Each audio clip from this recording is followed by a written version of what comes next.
আল্লাহ বলেন ইন্নামাল মুমিনুনা আল্লাযীনা ইযা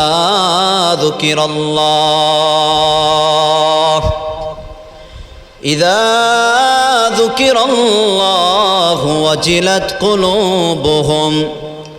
মুমিনের এক নম্বর গুণ হলো মুমিন যখন আল্লাহ তাআলার নাম শুনবে, রবের যখন জিকির করবে, কলবের মধ্যে ভয় লালন করবে একজনের, তিনি কে? আল্লাহ তাআলার নাম শুনলে যদি কলবের মধ্যে ভয় হয়, মনে করবেন আমার মধ্যে মুমিনের গুণ আছে। কিসের গুণ? দুই নম্বর আল্লাহ বলেন ওয়া ইযা তুলিয়াত আলাইহিম আয়াতুহু যাদাতুহুম ঈমানা। মুমিনের সামনে যখন কোরআনের আয়াতে কারিমাগুলো তেলাওয়াত করা হয়, ঈমান বাড়ে। কি বাড়ে? আয়াত শোনার পরে যদি আল্লাহর প্রতি ঈমান বৃদ্ধি হয়, মনে করবেন আমার মধ্যে মুমিনের গুণ আছে। তিন নম্বর আল্লাহ বলেন ওয়া আলা রাব্বিহিম ইয়াতাওয়াক্কালুন। মুমিন বান্দা বান্দি হার হালতে ভরসা করে একজনের উপর, তিনি কে? চার নম্বর আল্লাহ বলেন আল্লাযীনা ইউকিমুনাস সালাহ। মুমিনের চার নম্বর গুণ হলো নামাজ কায়েম করা, নিজে নামাজ পড়া, পরিবারের মানুষকে নামাজের তাকিদ দেওয়া, সমাজের মানুষকে নামাজের জন্য বলা, এটা হলো মুমিনের চার নম্বর গুণ। পাঁচ নম্বর আল্লাহ বলেন ওয়া মিম্মা রাযাকনাহুম ইউনফিকুন। মুমিন বান্দার পঞ্চম গুণ হলো আল্লাহ তাআলা যে রিজিক দান করেছেন, যে নিয়ামত দান করেছেন, সেই নিয়ামত থেকে খরচ করা একজনের জন্য, তিনি কে? আল্লাহ বলে গোলাম পাঁচটা গুণ যদি অর্জন করতে পারো, উলাইকা হুমুল মুমিনুনা হাক্কা। এই পাঁচ গুণওয়ালা ব্যক্তিদেরকে আমি আল্লাহ প্রকৃত মুমিনের সার্টিফিকেট দান করলাম। বলেন সুবহানাল্লাহ। প্রকৃত মুমিনের সনদ দিয়েছে, সার্টিফিকেট দিয়েছেন কে? আল্লাহ। পাশাপাশি তিনটা পুরস্কারের ঘোষণা করেছে, লাহুম দারাজাতুন ইনদা রাব্বিহিম। এক নম্বর পাঁচটা গুণ অর্জন করলে আল্লাহর তরফ থেকে আল্লাহ তাআলার নিকট ওই মুমিন বান্দার নানান রকমের পদ মর্যাদা সম্মান আল্লাহ দান করবে। সুবহানাল্লাহ। দুই নম্বর ওয়া মাগফিরাতুন, আল্লাহ তাআলা ওই বান্দাকে মাফ করে দিবে। তিন নম্বর আল্লাহ বলেন ওয়া রিজকুন কারীম। পাঁচটা গুণ অর্জন করলে জমিনে আল্লাহ রিজিক দেবে, সম্মানজনক রিজিক। বলেন সুবহানাল্লাহ। আল্লাহ সুবহানাহু ওয়া তাআলা এই সূরাতুল মুনাফিকুন কেন নাজিল করলেন? বিশাল এক প্রেক্ষাপট আছে।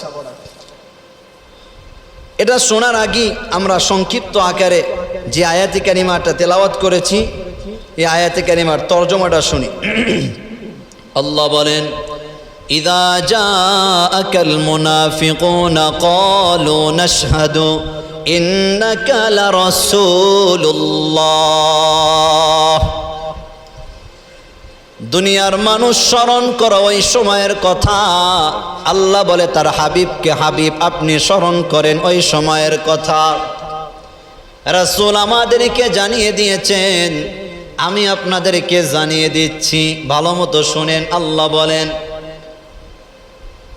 মুনাফিকরা যখন নবী আপনার কাছে আসে, আসিয়া বলে ক্বালু নাশহাদু, ও পয়গম্বর শুনেন, আমরা সাক্ষ্য দিতেছি ইন্নাকা লারাসূলুল্লাহ, অবশ্যই অবশ্যই আপনি নবী, আল্লাহ পাকের রাসূল। সাক্ষ্য দেয় কারা? মুনাফিকরা। কারা? রাসূলের কাছে আসিয়া বলে অবশ্যই অবশ্যই সাক্ষ্য দিতেছে নবী, সবার সামনে বলতেছি আপনি প্রকৃত আল্লাহ তাআলার রাসূল। আল্লাহ বলেন ও পয়গম্বর শুনে নেন, শুনে নেন, ওদের সাক্ষীর কোনো দরকার নাই, এই মুনাফিকদের জবানের সাক্ষীর কোনো প্রয়োজন নাই। আমি আল্লাহ বলতেছি আল্লাহু ইয়ালামু, অবশ্যই আমি আল্লাহ নিজের কসম করে বলতেছি, আমি আল্লাহ জানি ইন্নাকা লা রাসূলু, অবশ্যই আপনি রাসূল, আপনাকে আমি আল্লাহ রাসূল করে বানাইছি, এটার সাক্ষী স্বয়ং আল্লাহ আমি দিতেছি, মুনাফিকের দরকার নাই। আল্লাহু আকবার কর। আমি আল্লাহ নিজে দিতেছি, মুনাফিকের সাক্ষীর দরকার নাই। কারণ ওয়াল্লাহু ইয়াশহাদু ইন্নাল মুনাফিকিনা লাকাযিবুন, আমি আল্লাহ কসম করে আপনাকে জানিয়ে দিচ্ছি, মুনাফিকরা যে সাক্ষ্য দিতেছে এটা মিথ্যা সাক্ষ্য, ওরা সত্যিকার অর্থে আপনাকে নবী মানে না। নাউজুবিল্লাহ।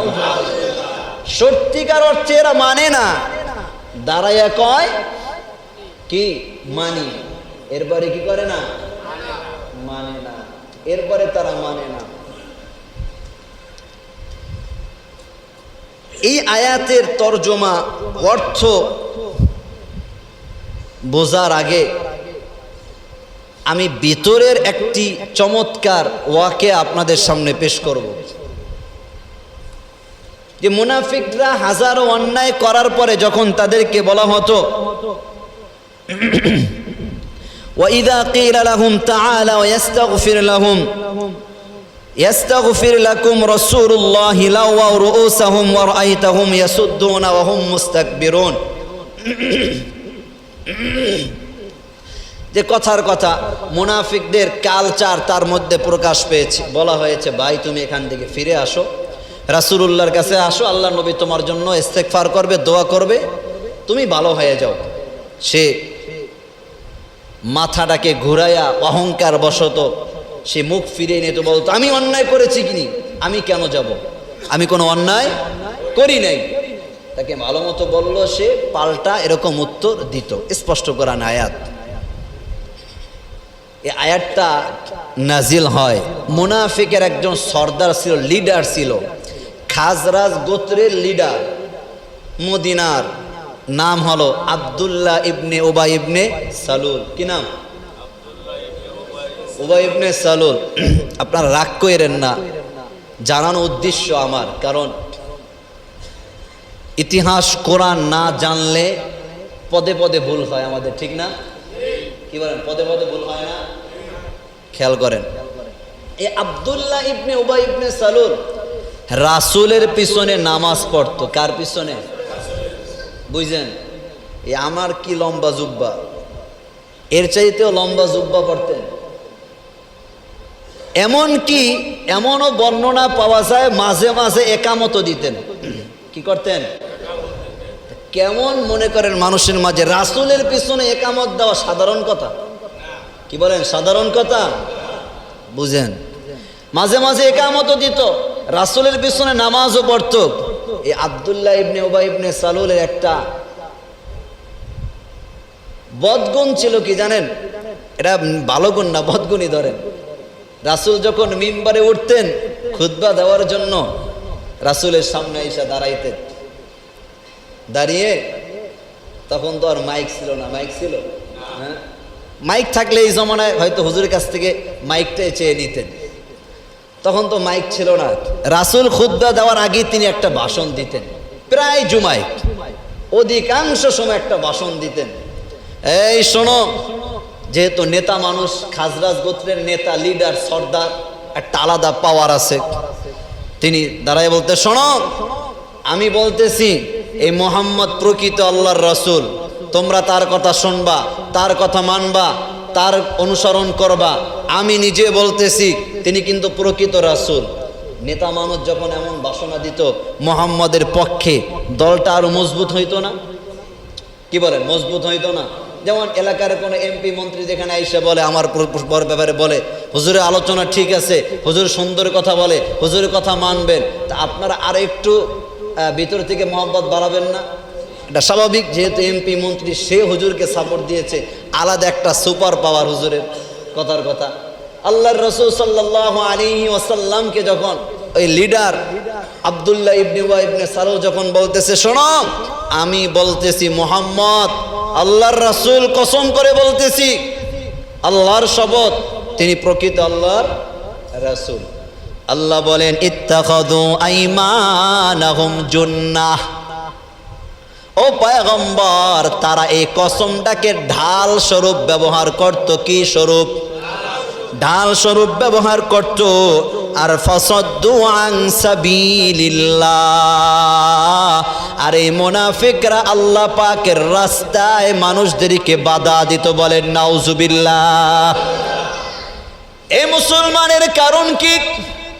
আব্দুল্লাহ ইবনে উবাই ইবনে সালুল মুনাফিকদের লিডার।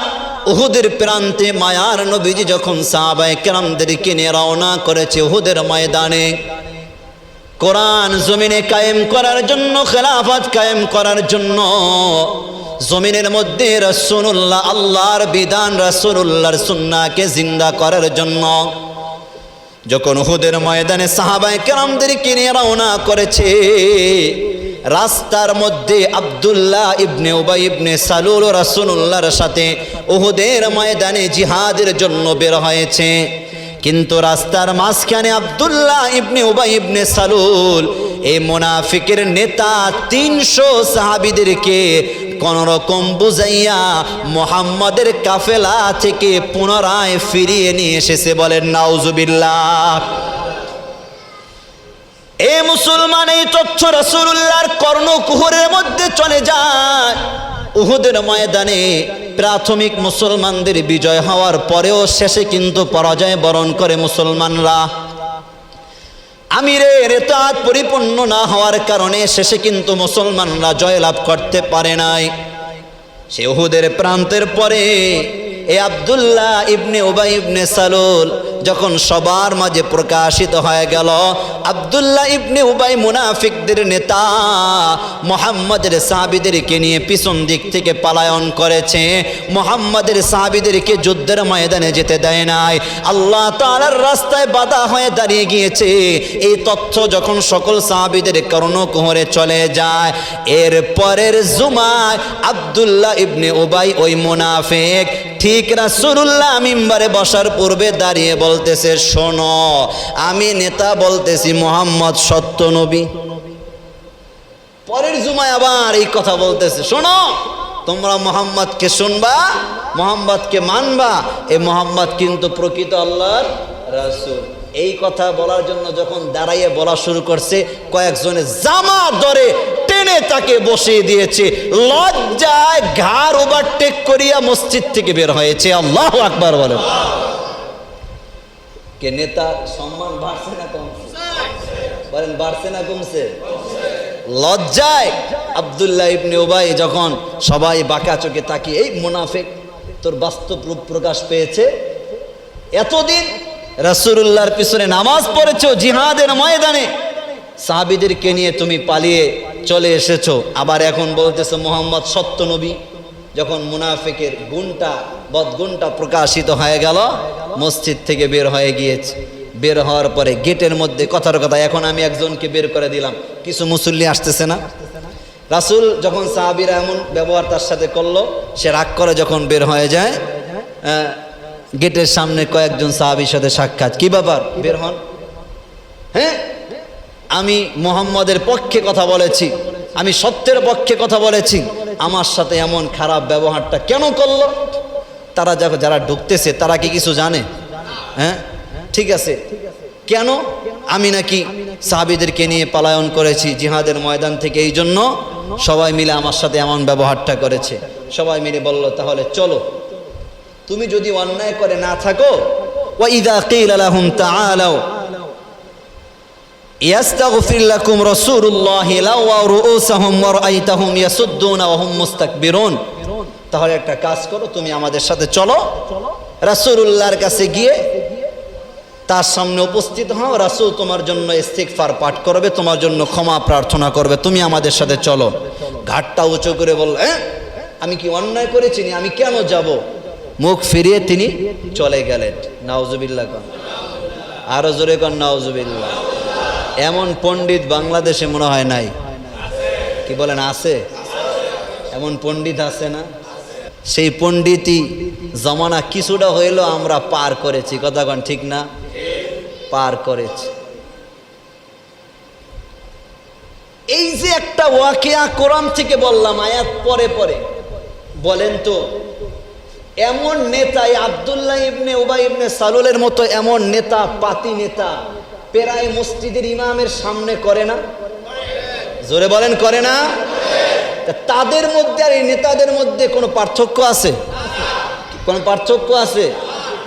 মসজিদ থেকে বের হওয়ার পরে আলেম ওলামা, মসজিদ মাদ্রাসা, মুসলমানদের বিরুদ্ধে তারা ষড়যন্ত্র চালায়। মসজিদে আসার পরে রাকাতের প্রশংসা করে, আলেমের প্রশংসা করে, মসজিদের প্রশংসা করে, এটা দিমু সেটা দিমু পিসাব সাজিয়া আবার এই মুসলমানদের বিরুদ্ধে অ্যাকশন নেয়। এমন মুনাফিক আছে না নাই? এটা কি আমার বাবার কথা? আমার বাবার কথা যে পূর্বের মুনাফিকদের সাথে যদি আয়াতের লাগে বর্তমান মুনাফিকদের মিলে যায়, তাহলে বলতে সমস্যাটা কোথায়? কথা এখন ঠিক কিনা? সুতরাং সাবধান। ইতিহাস থেকে শিক্ষা নেওয়া দরকার। সব প্রশংসা আমরা বুঝি, কে পাম দেয় আর কে প্রশংসা করে। কোরআনে আয়াত তো পড়েছি, কোরআন তো পড়েছি, কিছু হইলেও তো জানি।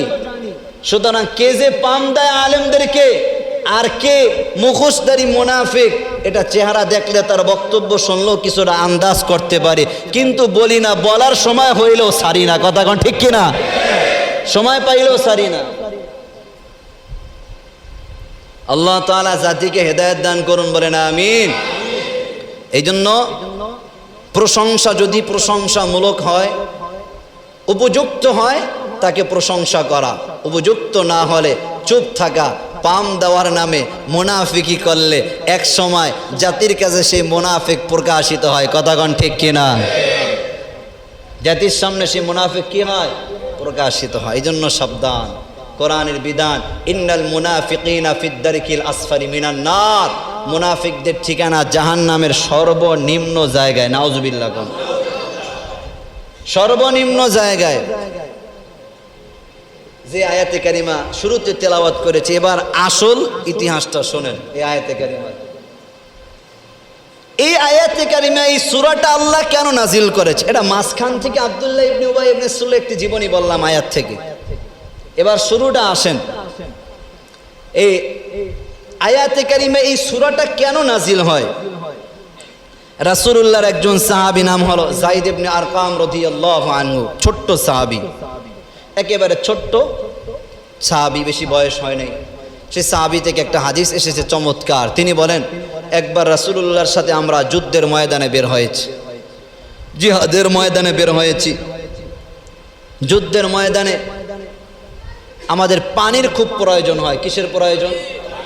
পানি খুব প্রয়োজন। আপনি এক জায়গায় সফরে বের হয়েছেন, কিছু খান বা না খান, কিন্তু পানিটা খুব প্রয়োজন হয়, খুব প্রয়োজন পানিটা। আব্দুল্লাহ ইবনে উবাই ইবনে সালুল, এই মুনাফিকও কিন্তু এই কাফেলার সাথে আছে, আল্লাহর রাসূলও আছে, আবু বকর, ওমর, বড় বড় সাহাবীরা এই যুদ্ধের ময়দানে আছে রাসূলুল্লাহর সাথে। এমন কি এই কাফেলার মধ্যে কিছু গ্রাম্য সাহাবীও আছে, আনসারি সাহাবীও আছে। আনসারি সাহাবী বোঝেন? হ্যাঁ, সাহায্যকারী, যারা মক্কা থেকে হিজরত করে মদিনায় গিয়েছে। ওই মদিনায় যারা স্থানীয় সাহাবী, তারা মক্কার মানুষদেরকে কি করেছে? সাহায্য করেছে। ওই মদিনার কিছু স্থানীয় সাহাবীও ছিল, আনসারি সাহাবীও ছিল। হঠাৎ করে সবাই মিলে পানি খুঁজতেছে, খুঁজতে খুঁজতে, ভালো মতো খেয়াল করেন, একটি জায়গায় তারা পানি পেয়েছে। একটা কূপের মতো পেয়েছে, চতুর্দিকে বাঁধ দিয়েছে, উপরে একটা কাপড় দিয়েছে তাঁবুর মতো করে।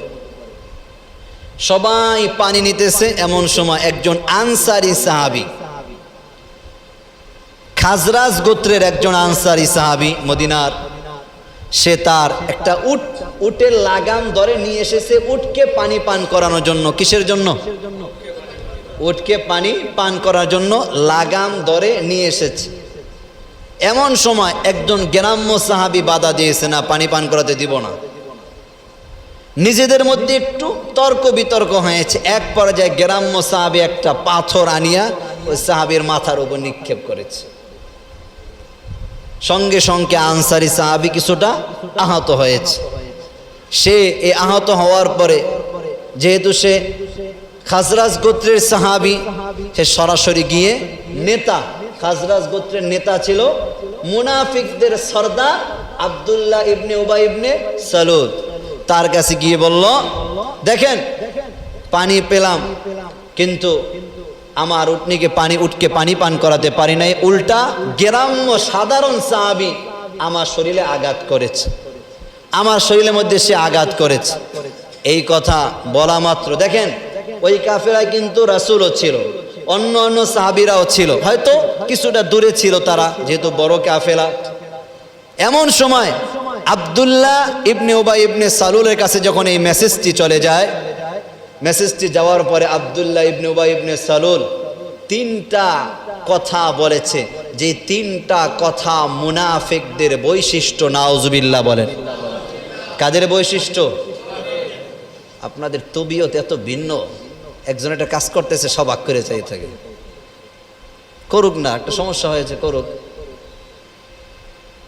তিনটা কথা বলেছে আব্দুল্লাহ ইবনে উবাই ইবনে সালুল। এক নম্বর, ওই আনসারী সাহাবীকে বলতেছে যে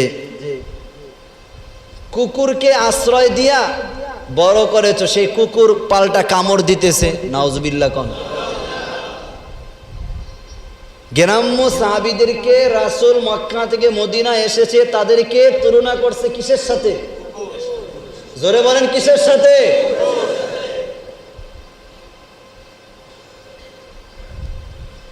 আশ্রয় দিয়েছে। একজন মুমিন মুমিনের বাড়িতে যাবে, মুমিন সাহায্য করবে, এই বিধান কার? আরো জোরে বলেন কার? এখন যদি আপনি সাহায্য করিয়া খোটা দেন, তাহলে আপনার বৈশিষ্ট্য আর মুনাফিকের বৈশিষ্ট্যের মধ্যে কোনো পার্থক্য আছে? আরো জোরে বলে আছে? নাই। সাহায্য করার অধিকার ক্ষমতা দিয়েছেন আল্লাহ। আল্লাহ যদি আপনাকে সম্পদ না দিত, হাত আল্লাহ দিয়েছে, জবান আল্লাহ দিয়েছে, চক্ষু আল্লাহ দিয়েছে, ক্ষমতা আল্লাহ দিয়েছে। আল্লাহ যদি না দিতেন আপনিও পঙ্গু ব্যক্তিদের মতো থাকতেন, সাহায্য করার ক্ষমতা থাকতো না। দিয়েছেন আল্লাহ। আল্লাহর মাল বান্দাকে দিয়ে আপনি সাহায্য করেছেন, খোটা দেওয়ার অধিকার আছে? অহংকার করার অধিকার আছে? নাই। কিন্তু সে উল্টা কি বলল বলেন তো? যে কুকুরদেরকে খাওয়াইয়া সহযোগিতা করেছো, সেই কুকুর কি করেছে? কামড় দিয়েছে। আমি আগেই বলেছিলাম তোমাদেরকে, এদেরকে সাহায্য করিও না। নাউজুবিল্লাহ বলেন, জোরে কর নাউজুবিল্লাহ। দুই নম্বর, এই আব্দুল্লাহ ইবনে উবাই তিনি বললেন, লাইর রাজানা ইলাল মাদিনাতি লা ইউখরিজান্নাল আ'আজ্জু মিনহাল আযাল। এবার আমরা মদিনায় যাওয়ার পরে এই জিহাদ থেকে সম্মানিত ব্যক্তি ছোট ব্যক্তিকে মদিনা থেকে বের করে দিবে। কে ব্যক্তি? সম্মানিত ব্যক্তি ছোট ব্যক্তিদেরকে মদিনা থেকে বের করে দিবে, মানে আমি। অবশ্যই সম্মানজনক ব্যক্তি, লাঞ্ছনাদায়ক ব্যক্তিকে বের করে দিবে। মানে তিনি বুঝাইতে চাইলেন, খাজরাজ গোত্রের নেতা হইলাম আমি আব্দুল্লাহ ইবনে উবাই, সুতরাং আমি হইলাম নেতা। নেতা তো সম্মানিত হয়, ঠিক না? কি বলেন? নেতারা একটু সম্মান পায় না? এটা জনগণের মাধ্যমে পাওক আর ক্ষমতা প্রয়োগ করে পাওক, অথবা নিজে ক্রেডিট খাড়াইয়া পাওক, যেমনি হোক, নেতারা একটু নিজেকে সম্মানিত দাবি করে, ঠিক না? এটা একটা তাদের আলাদা বদ বৈশিষ্ট্য। আলাদা কি বৈশিষ্ট্য? বদ বৈশিষ্ট্য। আব্দুল্লাহ ইবনে উবাই তিনি বললেন, সম্মানিত ব্যক্তি লাঞ্ছনাদায়ক ব্যক্তিকে মদিনা থেকে বের করে দিবে। তিনি বুঝাইতে চাইলেন, আমি নেতা, আমি সম্মানিত, মদিনায় ফেরার পরে মুহাম্মদকে তার সাহাবীদেরকে মদিনা থেকে বের করে দিব। নাউজুবিল্লাহ কোন। আমার দলীয় মানুষকে আঘাত করেছে, আমি বের করে দিব। আল্লাহ কয়, শোনো, ওয়ালিল্লাহিল ইজ্জাতু ওয়ালি রাসূলিহি ওয়ালিল মুমিনিনা। ইজ্জত সম্মান তো আল্লাহ, রাসূলের আর মুমিনের জন্য আমি আল্লাহ দিয়েছি। সুবহানাল্লাহ। ইজ্জত সম্মানটা আমি আল্লাহর, আমার রাসূলের, আর জমিনে যারা মুমিন তাদেরকে আমি আল্লাহ দিয়েছি। ওয়ালা কিন্নাল মুনাফিকিনা লা ইয়ালামুন। মুমিনরা তো এটা জানি না, মুনাফিকরা তো এটা জানি না। মুনাফিকরা তো জানি না সম্মান যে আমি আল্লাহ একদিন পরে হোক অথবা 2 দিন পরে হোক আমি আল্লাহর, আমার রাসূলের, আর কার?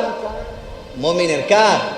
মুনাফিকদের তো কোনো সম্মান নাই, লাঞ্ছনাদায়ক, এদের কোনো সম্মান নেই। আল্লাহ তাআলা জানিয়ে দিলেন। কিন্তু ওই আব্দুল্লাহ ইবনে উবাই ইবনে সালুল 2 নম্বর কথা কি বলল? আমি মদিনা থেকে বের করে দিব। 3 নম্বর দেখেন, তিনি বলতেছে, শোনো, তোমরা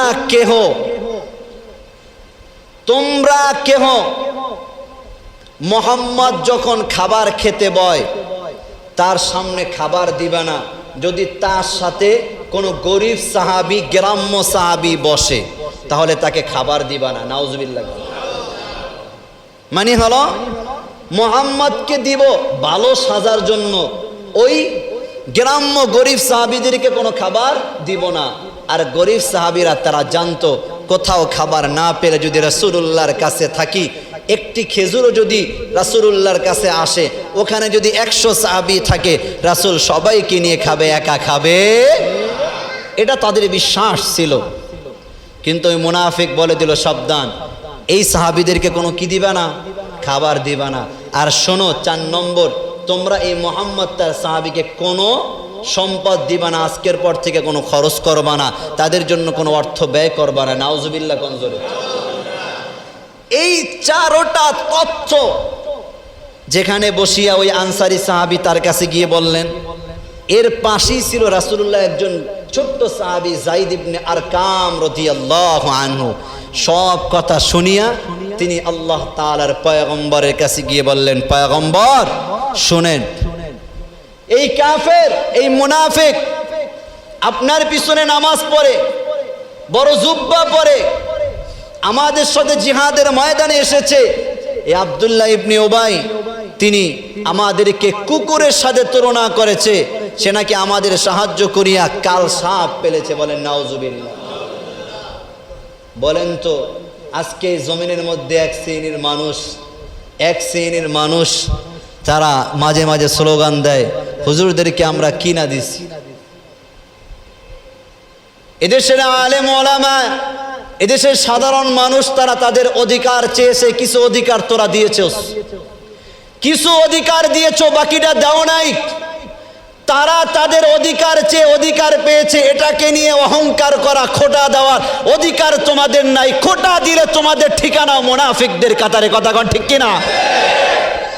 অধিকার চাওয়া এটা কোনো বরত্বের পরিচয় নয়, অধিকার দেওয়া এটা কোনো অহংকারের পরিচয় নয়। আমি অনেক কিছু দিয়েছি, অনেক কিছুই করেছি, তাদেরটা তাদেরকে দিয়েছো। কোনো ব্যক্তি যদি যাকাত দিয়ে বলে আমি যাকাত দিয়েছি, এটা ফুটাঙ্গিরি করার অধিকার আপনার নাই। আপনার সম্পদে আল্লাহ অন্য বান্দার হক রয়েছে, তারা তাদের হক নিবে, এখানে আপনি বাধা দিয়ে এখানে অহংকার করার ক্ষমতা আপনার নাই। কথা কোন ঠিক কিনা? ভাববেন যে আমি যাকাত দিয়েছি, অনেক কিছু হয়ে গিয়েছি। আরে ভাই, আপনার সম্পদে যদি আল্লাহ আর এক ব্যক্তির হক রাখে, রাখছে কে? জোরে বলেন, রাখছে কে? আর একজনের হক আপনার সম্পদে আছে, তাদেরটা তাদেরকে ফিরাইয়া দেওয়া আপনার দায়িত্ব। দিতে না পারলে আপনি ধরা খাবেন। এখন অহংকার করতে পারবেন আমি যাকাত দেই, এই সুযোগ আছে? সুযোগ আছে? মানুষের পাওনা মানুষের কাছে পৌঁছায়া দিয়ে, জনগণের জিনিস জনগণের কাছে পৌঁছায়া দিয়ে এটাকে নিয়ে অহংকার করা যায় না। এই অহংকার করলে আপনার মধ্যে ওই আব্দুল্লাহ ইবনে উবাই মুনাফিকদের নেতার মধ্যে কোনো পার্থক্য থাকবে না। কথা কোন ঠিক কিনা? এই 3-4টা বিষয় যখন যায়েদ ইবনে আরকাম রাদিয়াল্লাহু আনহু রাসূলুল্লাহর কাছে গিয়ে প্রকাশ করলেন, আল্লাহ তাআলার পয়গম্বর সঙ্গে সঙ্গে, যেহেতু রাসূলের কাছে একটা মেসেজ এসেছে, রাসূল তো আর চুপ করে মন বেজার করে থাকতে পারে না, সরাসরি ডাকছে। সে যদি আমার পিছনে নামাজ পড়ে, সে একজন সাহাবী, সে এমন কিছু কথা বলল আমাদের বিরুদ্ধে। আব্দুল্লাহ ইবনে উবাইকে ডাকা হলো, তুমি নাকি এই কথাগুলো বলেছো। আল্লাহর কসম রাসূল, এগুলো আমি বলি নাই। ইন্নাকা লা রাসূলুহ, আল্লাহর শপথ করে বলতেছি পয়গম্বর, অবশ্যই আপনি আল্লাহর রাসূল, আমি কিচ্ছু বলি না এগুলো। আল্লাহ বলেন ইত্তাখাযু আইমানাহুম জুন্নাহ, রাসূল এরা কিন্তু এই শপথকে ঢাল হিসাবে ব্যবহার করে। কি হিসাবে? সকলে বলেন কি হিসাবে? দেখেন, আল্লাহর কসম তাহলে সব আল্লাহর কসমের মধ্যে সত্যতা পাওয়া যায় না, কথা কোন ঠিক কিনা? কিছু কসমের মধ্যে মুনাফিকি লুকায়া থাকে। কি লুকায়া থাকে? যখন শপথ করেছে তার সম্পর্কে তো কোনো আয়াতও আসে নাই, এখন স্বাভাবিক কসম যেহেতু করে ফেলেছে আল্লাহকে নিয়ে, রাসূল বিশ্বাস করে ফেলেছে না, তাহলে আমার সাহাবী আব্দুল্লাহ ইবনে উবাই কোনো অন্যায় কথা বলে নাই, রাসূল সাদা মনে মেনে নিয়েছে। এইদিকে ছোট্ট সাহাবী যায়েদ ইবনে আরকাম সবার মাঝে মিথ্যা প্রমাণিত হলো। এই সাহাবী একেবারে মন বেজার, জিহাদের ময়দানে কিন্তু এক জায়গায় বসে থাকে। সে তো বাস্তব শুনেছে, সত্য কথাটাই রাসূলকে জানিয়েছে, কিন্তু কোনো প্রমাণ তো নাই। কারণ ওই জায়গা ছিল ওই যে আনসারী গিয়ে বলেছে সে, আর ওই মুনাফিক, আর দূর থেকে যায়েদ ইবনে আরকাম শুনেছে। এবার বড় বড় সাহাবীরা যায়েদ ইবনে আরকামের কাছে যায়, দেখে মন বেজার, তুমি এই কাজটা করলা। সবাই সান্ত্বনা দিল, ছোট্ট মানুষ তো বোঝে নাই, উল্টা পাল্টা বইলা ফেলাইছে বড়দের ক্ষেত্রে, এ বোঝে নাই। কিন্তু এটা বাস্তব কথা, যারা ইমানদার ছোট আর বড় নয়, সত্যের ওপর যারা থাকে তারা সত্যটাই বলে, কথা কোন ঠিক কিনা? অনেক সময় আমরা ছোট্টদের বক্তব্যকে আমরা অবহেলা করি, ছোট্ট মানুষ, ঠিক না? হ্যাঁ, ছোট্ট মানুষ, কিন্তু সেই ছোট্টরাই জিহাদের ময়দানে, সেই যুবকরাই বড় বড় জায়গায় ইসলামের ক্ষেত্রে সবচেয়ে বড় অবদান রেখেছে, কথা কোন ঠিক কিনা? মাআজ মুআওয়াজের মতো ব্যক্তি আবু জাহেলের কল্লা দ্বিখণ্ডিত করেছে, বড় কোনো নেতারা করে নাই, কথা কোন ঠিক কিনা? এদেশের এ রাসূলুল্লাহকে নিয়ে কটূক্তি করিয়া এই 2 দিন আগে এক যুবককে জাহান্নামে পাঠাইছে, ঠিক না? শোনেন না আপনারা? হ্যাঁ, শোনেন না? একদম খতম। এটা আপনারা করবেন, আমি বলে দিলাম। মান সাব্বা নাবিয়ান ফাকতুলুহু, স্পষ্ট বিধান। রাসূলকে গালি দিয়েছে, কোন আইন না, ডাইরেক্ট আইন, কল্লা দ্বিখণ্ডিত করা, কথা কোন ঠিক কিনা? কারণ আল্লাহ রাসূলকে নিয়ে কটূক্তি করলে কে কি আইন পাশ করলো এটা দেখার বিষয় নয়। সাধারণ মানুষ আমার কাছে আসলেই তো আমি তলোয়ার দ্বারা আঘাত করব, এতে কোনো সন্দেহ নাই, কথা কোন ঠিক কিনা? জিহাদের ময়দান বলেন বিভিন্ন জায়গায় যুবকদের অবদান কম না বেশি? অনেক বেশি। সাবধান, জন্য ছোট্ট মানুষ এটা বলছে, কেন বলছে? আমাদের পিচ্ছি, সবাই বলে পিচ্ছি, আসলে পিচ্ছি না, বয়স কিন্তু আমার চাইতে বেশি। রফিকুল ইসলাম মাদানী যখন কথাগুলো বলে যে এমন প্রধানমন্ত্রী আমি মানি না, যেই প্রধানমন্ত্রী কোরআনের বিপক্ষে যায়, ইসলামের বিপক্ষে যায়, রাষ্ট্রের বিপক্ষে যায়, এমন প্রধানমন্ত্রী মানি না। এই কথা বলার পরে অনেকে বলেছিলেন ছোট্ট মানুষ তো নাবালেগ বোঝে না, ঠিক না? কি বলেছিলেন না আপনারা? কিন্তু কথাটা তো মিথ্যা না। তিনি কি বলেছিলেন? যেই কথা কোরআনের বিপক্ষে যায়, ইসলামের বিপক্ষে যায়, সেই প্রধানমন্ত্রী হইল, এটা আমি মানি না। এই কথাটা কি কোরআনের পক্ষে না বিপক্ষে? সকলে বলেন। আমরা সেটাকে কি বলেছি? পিচ্ছি, ঠিক না? সেম যায়েদ ইবনে আরকাম যখন সত্য কথাটা বলল, ছোট্ট মানুষ তো ভুল করে ফেলেছে, সবার মাঝে সবাই কিন্তু বিশ্বাস করে নিয়েছে কথাটা। যায়েদ ইবনে আরকাম চুপ করে বসে রয়েছে, সত্য কথাটা বললাম, সবার মাঝে আমি মিথ্যা প্রমাণিত হলাম। হঠাৎ করে 2-1 দিনের মাথায় একদিন আল্লাহ রাসূল সাল্লাল্লাহু আলাইহি ওয়াসাল্লাম সকালবেলা ফজরের পরপরই আল্লাহ তাআলার পয়গম্বরের কাছে জিবরাইল আমিন আসিয়া সূরাতুল মুনাফিকুন নিয়ে রাসূলুল্লাহর কর্ণকুহরের মধ্যে পৌঁছে বললেন, পয়গম্বর, যায়েদ ইবনে আরকাম মিথ্যা বলে নাই, ওই মুনাফিকের সাক্ষীর কোনো প্রয়োজন নাই, তার কসমের কোনো প্রয়োজন নাই। আল্লাহ বলেছে আপনি যে নবী, এটা আল্লাহ নিজে সাক্ষ্য দিতেছে, আর মুনাফিকরা এই কসমটাকে ঢাল হিসাবে ব্যবহার করে। আব্দুল্লাহ ইবনে উবাই সে বাস্তব মুনাফিক, আপনার সাহাবী সত্য। সুবহানাল্লাহ। রাসূলুল্লাহর মাঝে রাসূলুল্লাহ প্রকাশ করে দিলেন। এই আয়াতে কারিমা নাজিল হওয়ার আগের রাত্রে যায়েদ ইবনে আরকামকে আল্লাহর রাসূল সাল্লাল্লাহু আলাইহি ওয়াসাল্লাম দেখিয়া তার শরীরের মধ্যে আঘাত করলেন, একটু হাত দ্বারা আঘাত করে তিনি মুস্কি হাসি দিলেন। মুস্কি হাসি দিয়ে যখন চলে যায় যায়েদ ইবনে আরকাম, তিনি ভেবেছে মনে হয় রাসূল আমারে সান্ত্বনা দিছে, সবাই যেহেতু একটু মুখ কালা করে রয়েছে, মনে হয় রাসূল আমাকে একটু সান্ত্বনা দেওয়ার জন্য মুস্কি হাসি দিয়েছে। কিছু দূর যাওয়ার পরে আবু বকর ওমর আসলেন, এসে বললেন, মোহাম্মদ কি তোমাকে কিছু বলেছে আল্লাহর রাসূল? না, কিছু বলে নাই। শরীরে আঘাত করে তিনি মুচকি হাসি দিয়ে চলে গিয়েছে। না, কিছু বলেছে কিনা? না, কিছুই বলে নাই। পরদিন যখন এই সুসংবাদ আসলো, সবাই বলে ফেললো, আল্লাহ তাআলার পয়গম্বরের মুচকি হাসির মধ্যেও মুআজিজা আছে। সুবহানাল্লাহ বলেন। এটার মধ্যেও বরকত আছে। তাহলে সুতরাং সব কসম এবং সব সাক্ষ্য এটা মুমিনের সাক্ষ্য নয়।